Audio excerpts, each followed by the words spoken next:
Hello, everyone. I'm Bo from Brutal Commentary, and today I'm breaking down our next matchup for UFC Fight Night 263. In this one, we have Isaac Dulgarian taking on Yadier Valle. Dulgarian is 7-1 as a pro, 4-1 in his last 5 fights. Meanwhile, Valle is 9-0 as a pro, and therefore 5-0 in his last 5 fights.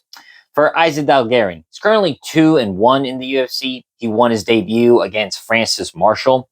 Then last, then last March, he lost his first professional fight to the prospect killer, Christian Rodriguez. But you would argue that that fight at worst should have been a draw or a win for Dulgarian. So, there's a bit of, I guess you could say he's still undefeated, if you want to look at it like that. But he did get back on the right track last September, defeating Brandon in Marinette, I believe is how you pronounce it, where he did exactly what he was supposed to do as one of the biggest favorites we'd ever seen, minus 2,500, and destroyed Brandon like he was supposed to. Meanwhile, for Valle, this is going to be his second fight in the UFC. He made his debut this May when he submitted Connor Matthews and essentially just booted Matthews out of the UFC. So for this matchup, it's more or less striker versus grappler. Now, Dulgarian and Valle do have a B game. For Dulgarian, when it comes to his striking, it's very much a work in progress and not so refined, but it's very explosive and very powerful.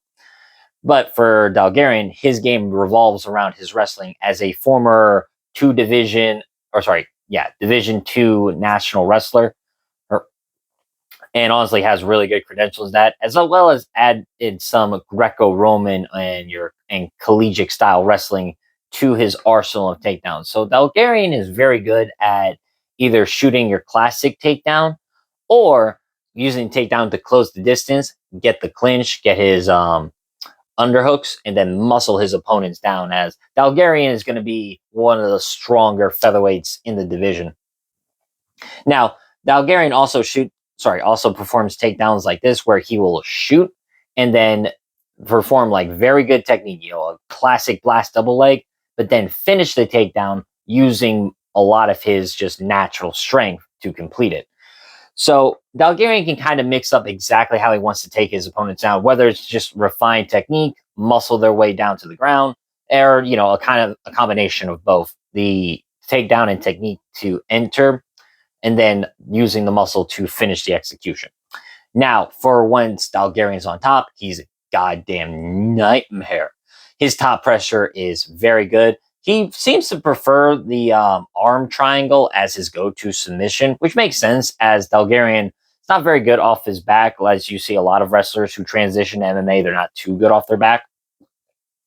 So when it comes to their top position, whether that's mount or full guard, etc., they're going to be very good in those positions. And for Dulgarian, his ground and pound is ferocious. That's how he beat Francis Marshall. That's what he was doing to Christian Rodriguez for about a round and a half, and as well as for Brandon. And once Dulgarian starts letting his ground and pound fly, it's off to the races for him. As usually that's how he's able to win fights, as most opponents aren't going to be able to get him off, and thus they're kind of stuck either riding out the round with a possible 10-8 round with the possibility of a 10-8 round, or they get finished. Now, looking at Valle, he's going to be the much more composed striker of the two. He's got really good boxing, specifically a crisp jab, very technical 1-2, very good at distance striking, but can also use close range striking when need be. And while Valle is not as good as a wrestler as Dulgarian, Valle I will say definitely has good defensive grappling and offensive grappling. You saw it. He submitted Connor Matthews via rear naked choke. And then you saw in the Contender Series and out of his regional scene, Valle is very good at mixing up his attacks when need be. Now, his defensive wrestling is a work in progress, but you can clearly see there's a steady incline of improvement. Now, there's going to be two aspects of this fight that are very important. One, the possibility that if this goes past the latter half of round 2 and onwards, then I really think this is going to be Valle's fight, as we saw in the Christian Rodriguez fight, that Dulgarian, because he has such a high work rate and is constantly either chaining takedowns or maintaining top pressure, he could gas himself out. That's what happened in his fight with Christian Rodriguez, as once we gone past the second round, Dulgarian was so gassed that Rodriguez was able to storm back and make round 3 a 10-8 round. Now, so I do believe that if this fight goes long, it will be Valle who could win either a late stoppage or maybe snatch the decision. But for the, I would say, 7 to 8 minutes of this fight, at least, definitely all of round 1 and then half of round 2, it's going to be Isaac Dulgarian's fight, as he is going to be the much better, better wrestler and the stronger athlete of the two. And while for sure Valle's grappling defense has improved and his takedown defense has improved, he has not fought a wrestler with the strength of Dulgarian nor the technique of Dulgarian. So really just comes down to, one, will Valle be able to keep this fight on the feet? Because, like I said, he's going to be the more technical striker. Dulgarian does have a tension to overextend with his punches, and his Dulgarian striking is more based off his explosiveness than any real refined setup or technique. So if this fight stays on the feet, Valle's will win the striking exchanges. Or option B, Dulgarian is able to get this fight to the ground, and from there work in a submission and or go for the ground and pound and possibly win the fight via that way. While I think Valle could defend some takedowns, especially late in the fight, and could possibly get up during that first 5 minutes of the fight, I guarantee you Dulgarian is going to more or less ragdoll Valle for the better half of 5 minutes, and probably keep Valle down for as long as Dulgarian can. So honestly, with how the odds are in this fight, right? Dulgarian is a minus 260. Valle is a plus 220. I don't really think these make sense whatsoever to me. This is a lot closer than what the odds will have you believe, as these two are around the same age. They're both 29. They're both entering their prime, and Dulgarian and Valle have, I think, a lot of upside potential in the featherweight division. And honestly, I can see these two fighting sometime down the road in a much more important clash than what this is right now.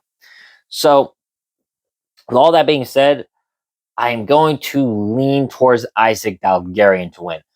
It really just comes down to how the first 7 to 8 minutes go. If Dulgarian can put the fight on the mat and then take it to his world, I think he's going to win, and possibly win via ground and pound. But if it goes past that 8-minute mark, then I think Valle could win a late TKO or possibly snatch a decision like how Christian Rodriguez did, as Valle will be able to stuff a lot more of the tired telegraph takedowns, win on the feet, and punish a tired Isaac Dulgarian. So again, it's really close, but I'm going to slightly lean towards Isaac Dulgarian, and I'm going to pick him via TKO. A club and sub is also very possible in this one. He could possibly hurt Valle with like a nasty elbow and then go for like an arm triangle while Valle is dazed. But I'm going to lean towards the ground and pound option. Also, if you're curious, like if the physical stats mean anything, Valle will be the bigger guy at 5'9" with a 69-inch reach. But that being said, Dulgarian is going to have the longer reach at 71 inches, but shorter at 5'7". So I figure I'd say that out there if that helps with how you guys see this fight going. But that being said, that's been my prediction of this fight. If you like the video, leave a comment. If you like the video, like and subscribe. And also leave a comment and let me know what your prediction of this fight is. Next up, we'll have Jeremiah Wells versus Demba Garimbo. But until then, I've been Bo from Brutal Commentary. Thank you all for listening. Take care.